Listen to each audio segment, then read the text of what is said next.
Hello guys! Magandang araw po sa inyong lahat!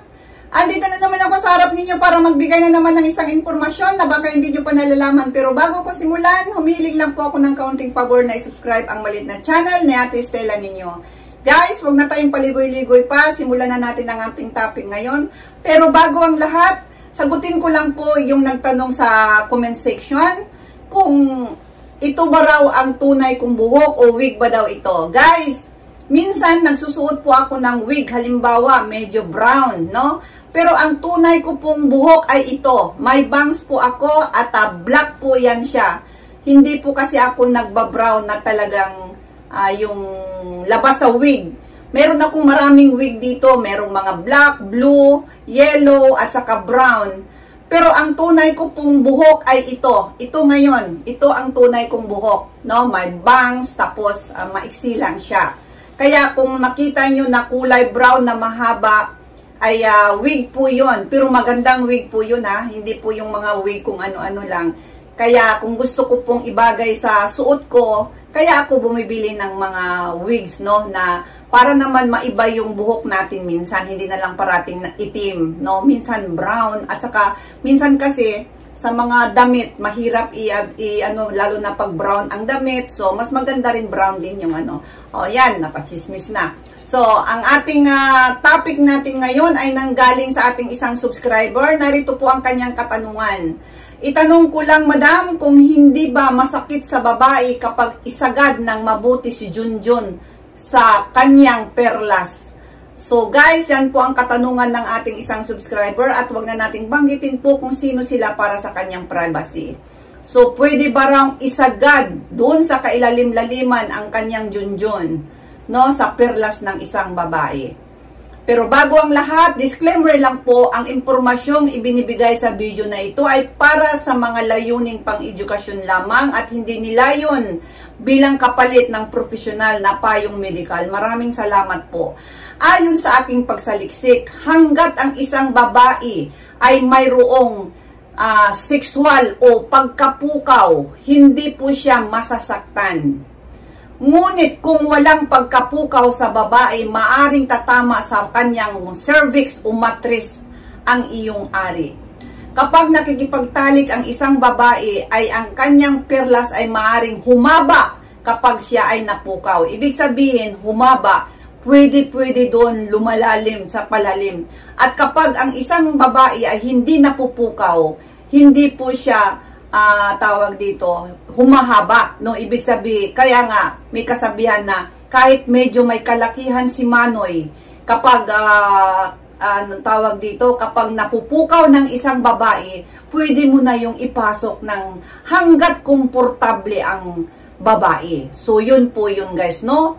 So ang isa pang dahilan at kung ang ari ng lalaki ay mas malaki sa karaniwang laki ng ari ng lalaki, maaring maapektuhan din ang pagsagad ng masyadong malalim. At maaring masaktan din ang babae kapag tumama sa kanyang matris o cervix. So, ang ibig sabihin, gayon pa man, na kahit pa napukaw ang isang babae, meron talaga ding limitasyon na kapag mas malaki, yun na nga, pag mas malaki sa average ng mga titi. Halimbawa, sa mga Pinoy, alam natin ang average lang naman is nasa 4.5 to 5 inches ba? No?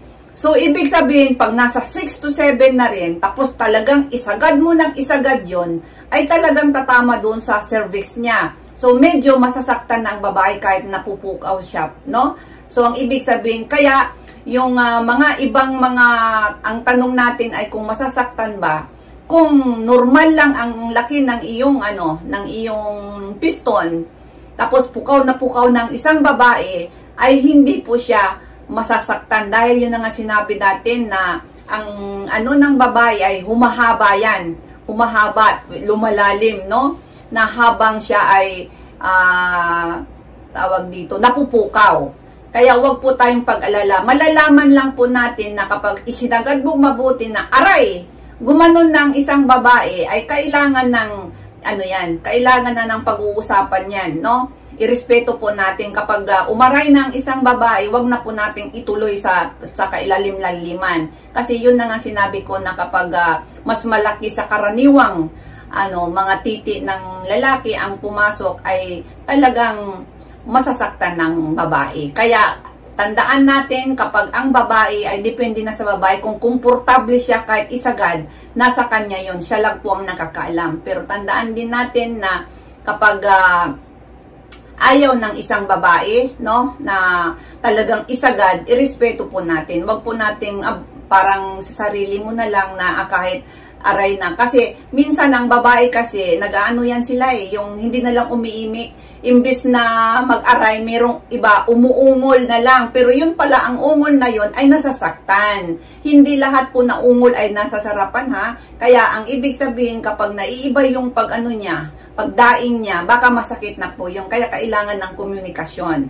Na kahit pa nandoon kayo sa loob ng labanan, pwede naman kayo magbulungan o ano ba, kaya mo pa ba, o hanggang ganito, ganyan ba, ganito. So, kailangan talaga ng komunikasyon. So, hayan po guys, sana nakita mo ang video ito at ginawan ko na lang to para pangkalahatan na rin. Dahil maraming nagtatanong na rin ito sa akin noon at meron na yata akong nagawa nito, no?